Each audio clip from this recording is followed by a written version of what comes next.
There are moments in life that hit with such eerie precision, it feels like something or someone is orchestrating it all.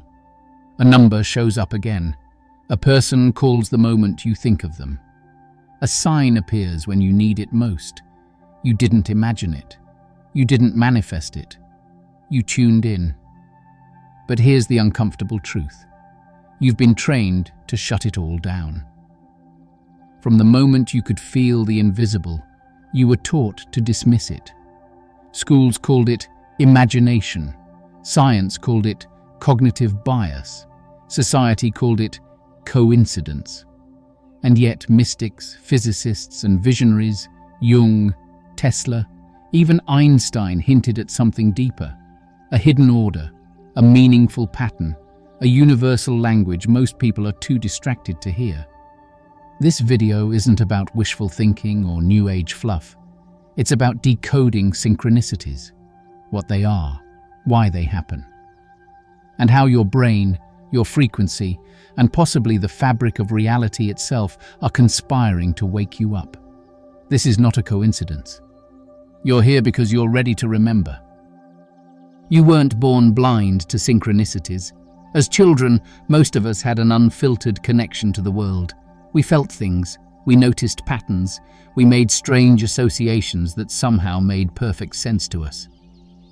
But instead of being nurtured, this intuitive awareness was often corrected, dismissed, or even punished. You saw two events line up perfectly, and someone told you, "You're just imagining things." You said, "I feel like something is going to happen," and they told you to stop being dramatic. Over time, you learned the lesson. Only what can be measured is valid. Everything else is noise. The truth is, the world doesn't want you to think symbolically. It wants you to think linearly. It wants you predictable, not perceptive. Enter the school system, the great equalizer and the great normalizer. Here, children are rewarded not for asking strange questions, but for repeating expected answers. Curiosity is replaced with conformity, intuition with memorization. We're taught that success comes from aligning with facts, not feelings, from replicating knowledge, not receiving it. And this conditioning isn't just academic, it's ontological. It subtly trains us to reject anything that doesn't fit inside the scientific materialist worldview. We're told if it can't be observed, measured, or repeated in a lab, it's not real. If it's personal, internal, or symbolic, it's suspect. This mindset isn't science, it's scientism, a dogmatic form of materialism that insists only the visible is valid. It strips away mystery in favor of control. Ironically, many of the minds we revere most didn't see reality this way at all. Carl Jung spoke of the collective unconscious, a field of shared symbols and archetypes that guide our lives. Nikola Tesla believed in energy, frequency, and vibration as the true language of the universe. Even Einstein admitted, spooky action at a distance exists, referring to quantum entanglement, which links particles across space and time. These were not fringe thinkers. They were at the edge of understanding.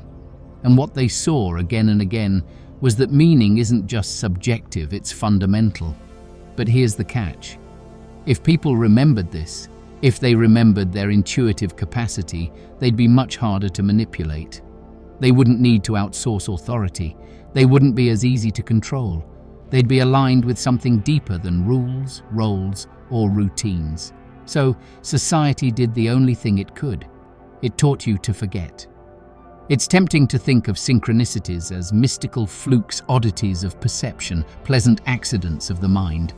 But what if science, especially in its most advanced forms, is actually catching up to what mystics have been saying for centuries? We're beginning to discover that the universe may not be a random collection of separate parts, but a vast web of interconnection, where observation changes outcomes, intention shapes matter, and the lines between inner and outer reality begin to blur. At the heart of synchronicity is perception, and perception is filtered. The reticular activating system, RAS, is a bundle of neurons in your brainstem. Its job? to filter the massive amount of sensory information hitting you every second. It decides what gets your attention and what fades into background noise. Ever notice that once you start thinking about a specific number, animal, or car model, you suddenly see it everywhere? That's not magic. That's your RAS saying, "This matters now." You tuned your internal frequency and your reality responded accordingly. But here's the catch. Your RAS doesn't just work with visuals. It works with meaning. If your subconscious mind is seeking confirmation, closure, or alignment, the RAS will scan your environment for matching symbols, pulling them into your conscious awareness like a spotlight in the dark. This is why synchronicities often feel so personal, because they are. They are filtered through your neural pathways, your beliefs, your longings, your inner questions. And this isn't just philosophy, it's neuroplasticity in action. Repeated awareness of synchronicities can begin to rewire your brain. You start creating new neural networks around openness, trust, and subtle perception. Your default mode of scanning the world shifts from defensive to receptive. Interestingly, moments of synchronicity often occur during states of theta or gamma brainwave activity, the same states associated with deep meditation, creativity, and so-called aha moments. They also coincide with temporary deactivation of the default mode network, the brain's center of self-referential thought. When this network quiets, the boundaries of ego soften, and you become more open to non-linear insight. In short, you're not imagining these connections. Your brain is designed to find them, especially when you allow it. If neuroscience shows that the brain is wired for synchronicity, quantum physics suggests that the universe might be too. The double-slit experiment, one of the most famous in physics, revealed something astonishing. Particles behave differently depending on whether or not they are being observed. Consciousness, it seems, affects matter. Then there's quantum entanglement, what Einstein called spooky action at a distance. Two particles can become linked in such a way that the state of one instantly affects the state of the other, no matter the distance between them. If all matter is connected at a quantum level, and if observation influences outcomes, then it's not absurd to imagine that our thoughts, feelings, and intentions might be participating in a web of cause and effect that stretches beyond classical logic. This isn't mysticism alone, it's resonance. Like attracts like. When your inner world shifts, your outer world follows suit, not instantly, not always visibly, but rhythmically, like two tuning forks vibrating in harmony. In this sense, synchronicity is less about prediction and more about alignment. It's not the universe telling you the future, but rather reflecting the frequency you're inhabiting. Think of it this way. You're not chasing signs. You're becoming the kind of person who naturally experiences them. But how to recognize synchronicities? Synchronicities aren't loud. They don't demand attention like alarms. They arrive softly through rhythm, repetition, symbol, and silence. And yet, once you become attuned, it feels as though reality begins to communicate with you in a deeply personal and poetic way. But how can you tell the difference between a true synchronicity and random coincidence?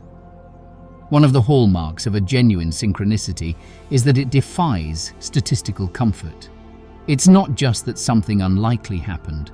It's that it happened with timing so precise, context so relevant, or emotion so resonant that it pierces through your skepticism. For example, you think of a person you haven't seen in years, and they call you within minutes. Or a specific phrase keeps appearing in books, ads, and conversations over several days, mirroring your inner dilemma. From a statistical perspective, these moments could be random. But synchronicities don't ask you to prove them. They ask you to notice your inner reaction, the sudden pause, the chill, the sense that time briefly bent toward you. This visceral response is not to be dismissed. It signals a pattern emerging not outside of you, but between you and the world. Not all synchronicities appear in grand visions or life-changing events. Sometimes they whisper through numbers, symbols, animals, or a chance encounter on a rainy Tuesday. To recognize them is not to decode some universal dictionary, it's to tune into your own symbolic language. Let's explore the most common forms synchronicity can take and how to listen when they arrive. 1. Number sequences. You glance at the clock. It's 11:11. You receive an invoice for 220 A license plate reads 444 just as you're thinking about a major decision. These patterns aren't always mystical, but they do tend to appear in moments of psychological or spiritual shift. In many traditions and intuitive practices, 111 is often seen as a signal of new beginnings or alignment. 222 relates to harmony, partnership, and inner balance. 444 can signify protection or guidance from unseen forces. 555 often points to imminent change. 777 is associated with spiritual clarity or insight. But these meanings aren't universal. They're personal archetypes. What matters is not the number itself, but what you were thinking, feeling, or questioning in that exact moment. Numbers are just the fingerprints. You're the one who must read the context. 2. Symbolic encounters. Sometimes synchronicity takes the shape of an image, a creature, a message, often subtle, sometimes absurd. You keep seeing owls during a period of introspection or seeking wisdom. A song lyric pops up repeatedly that eerily matches your internal dialogue. You open a book randomly and the sentence reflects your current emotional struggle. These encounters function like dreams in waking life, metaphorical, layered, and indirect. They don't tell you what to do. They ask you to notice what you're already feeling, but perhaps not yet naming. The symbols are less about meaning and more about mirror. 3. Meaningful coincidences. These are the most classic form of synchronicity. Two seemingly unrelated events that align in timing, emotion, or consequence. You think about a friend you haven't heard from in years, and they call you that day. You're considering quitting your job, and a stranger on the train casually says, "Sometimes walking away is the strongest choice." You stumble into a bookstore, pick a book at random, and it addresses the exact dilemma you've been wrestling with for weeks. These moments feel like the world is winking at you. Not controlling you, not deciding for you, but acknowledging that it sees you.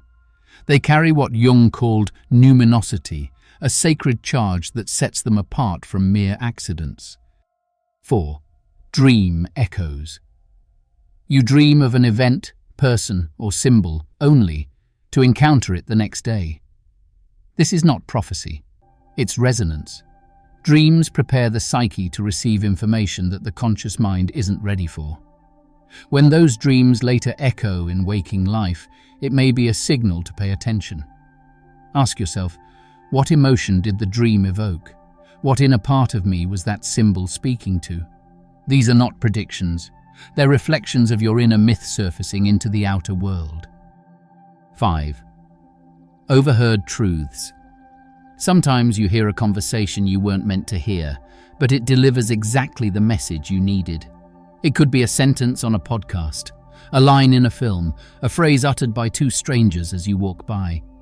The timing is uncanny, the relevance is intimate, the message cuts through confusion, not because it's magic, but because your mind is ripe to receive. 6. Objects out of place. A feather on your pillow. A book on the floor opened to a random page. A street sign bent just enough to catch your eye. Sometimes synchronicity appears not in content, but in disruption, something appearing where it shouldn't be, or catching your attention when it shouldn't matter. These oddities act like glitches in the matrix, small enough to ignore, but strange enough to awaken. They are not answers, they are invitations. 7. Time. Disruptions. Have you ever had a stretch of time that felt different? Too slow, or too fast, or suspended? You lose track of time in a conversation that changes your perspective. You arrive somewhere earlier than expected, just in time to avoid an accident or meet someone important. When synchronicity plays with time, it often carries a message about rhythm, readiness, or interruption. What's happening outside might be echoing something shifting within. Carl Jung believed that each person has a unique symbolic language, an inner mythos. That's why interpreting synchronicities requires self-honesty more than external analysis. The same symbol can mean entirely different things depending on your personal history, beliefs, and emotional state. Let's say you keep seeing owls. For some, the owl represents wisdom. For others, it may recall a childhood fear, a lost loved one, or even a specific memory long buried. The question isn't, what do owls mean universally? The question is, what do owls mean to you now in this precise chapter of your life? To interpret synchronicities effectively, begin building your symbolic lexicon. Keep a synchronicity journal. Write not just what happened, but how it made you feel, what you were thinking, and what it might be pointing toward. Over time, you'll begin to notice your own recurring patterns. Archetypes, numbers, names, sensations. You'll become fluent in your own symbolic grammar. And once that happens, synchronicities won't just surprise you, they'll guide you. There's a fine line between meaningful interpretation and paranoid overreach, between insight and delusion. While synchronicities can feel profound, even sacred, the danger arises when we start seeing meaning in everything, especially when that meaning serves to reinforce our ego, fears, or fantasies. Let's be clear, not every coincidence is a sign. Not every random number or animal sighting holds cosmic importance. Sometimes the clock strikes 3:33 because, well, time is linear. Sometimes a bird lands on your balcony because you left breadcrumbs.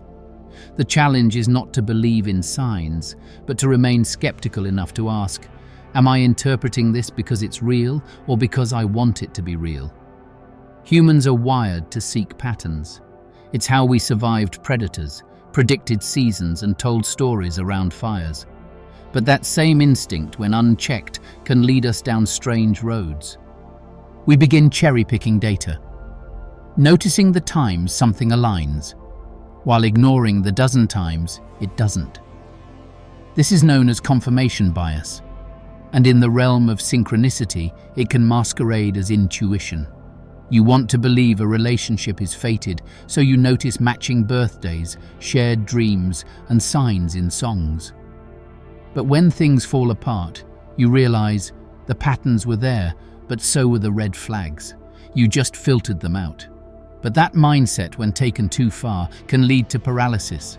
You wait for a sign to act. You hesitate to choose until the universe confirms your decision. And in the process, life begins to feel like a puzzle you can never quite solve. It's exhausting. Synchronicity isn't supposed to replace your agency. It's meant to enhance your awareness. If every choice depends on external signs, you risk becoming disempowered, trapped in a constant loop of waiting for permission to live. In more extreme cases, overinterpretation becomes a psychological trap.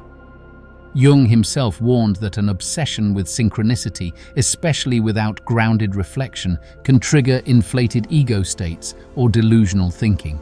The purpose of synchronicity isn't to turn your life into a scavenger hunt of signs. It's to deepen your participation in reality. If every small event becomes a coded message, you risk losing discernment. Worse, you can start outsourcing your decisions to external signs rather than cultivating inner clarity. So here's a grounding practice. If a synchronicity appears, ask 2 questions. Does this expand me or contract me? Is this inviting action or simply offering insight? When in doubt, don't try to decode. Try to sit with it. Let the meaning unfold over time. Genuine synchronicities tend to expand your awareness. They don't create anxiety, they reveal possibility. They don't force you to act, but invite you to engage more consciously. And ironically, the more grounded and centered you are, the more synchronicities arise, not as lifeboats, but as companions on the path. And remember this: a synchronicity doesn't tell you where to go, it tells you where you are. Synchronicity is seductive. Once it reveals itself, it's hard not to crave more. And that's where the danger begins, not in the moment of wonder, but in the attachment to wonder. Because what starts as a profound encounter with mystery can quietly devolve into obsession, delusion, or avoidance. Synchronicity, like all powerful psychological tools, has a shadow, and unless we learn to see it, we risk being consumed by the very thing that once awakened us. There's a term in psychology, apophenia, the tendency to perceive meaningful patterns in random data. In its extreme form, it can lead to paranoia or magical thinking. But even in subtle forms, it can warp perception. And that's what happens when we begin to seek synchronicities compulsively. Reality becomes less about what is, and more about what we can extract meaning from. To dance with synchronicity wisely, we must hold both sides of the experience, the luminous and the illusory, the sign and the silence, the guidance and the responsibility. Mystery doesn't belong to you, but you belong to it.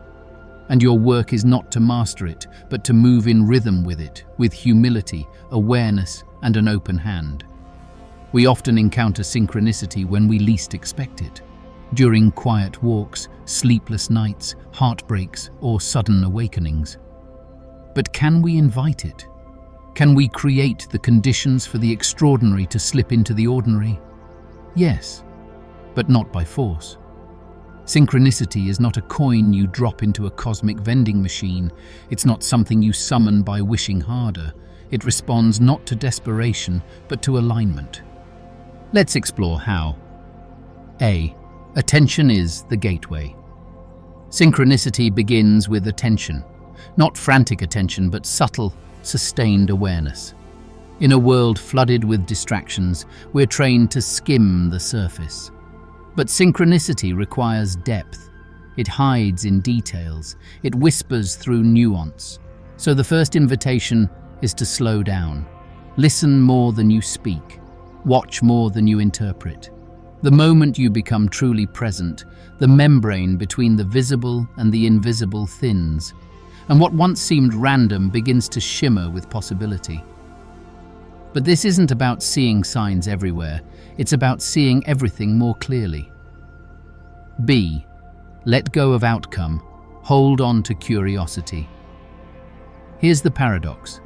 The more desperately you search for synchronicity, the more it hides. Why? Because desperation narrows perception. It pushes the psyche into expectation rather than openness. Curiosity, however, does the opposite. It expands the field. It welcomes mystery without needing it to resolve. Ask questions, but don't demand answers. Notice connections, but don't force conclusions. This is not passivity, it's receptivity. Synchronicity is not impressed by control, it's drawn to sincere wonder. C. Align intention with integrity. It's one thing to want signs. It's another to live a life that attracts them. Synchronicity tends to occur more frequently when your actions, values, and inner truth are aligned. When you stop betraying yourself. When you start making decisions that reflect your deepest knowing, not your ego's cravings. This alignment doesn't guarantee comfort. In fact, it often brings discomfort. But that very discomfort is what cracks open the space for synchronicity to enter. Live truthfully, not perfectly. Speak honestly, even when your voice shakes. Move toward what feels meaningful, even if it's uncertain. The more authentic your path, the more the world begins to respond in kind. Synchronicities are not just signs, they are mirrors. They reflect your state of mind, your questions, your fears, and your longings often before you're even aware of them. When you begin to notice them, not out of desperation, but out of presence, something shifts. Life becomes less mechanical, more alive. Randomness becomes rhythm. You stop asking, "What are the odds?" and start asking, "What's the message?" But here's the paradox. Synchronicity isn't about controlling the universe. It's about cooperating with it. It's not about decoding everything. It's about learning to listen, to trust, to respond. So maybe the next time the right book falls off the shelf, or a stranger says something you were just thinking, or a number keeps following you like a shadow, don't rush to label it. Just pause, feel. Ask, what is life trying to show me now? Not every moment will be clear, not every sign will lead somewhere obvious. But over time, the pattern reveals itself, like stars slowly forming a constellation. And when it does, it won't feel like magic. It will feel like remembering something you always knew. Leave a comment below if this video spoke to you. And if it did, it probably wasn't by accident. You're not crazy. You're waking up. The question now is, what will you do with what you've seen?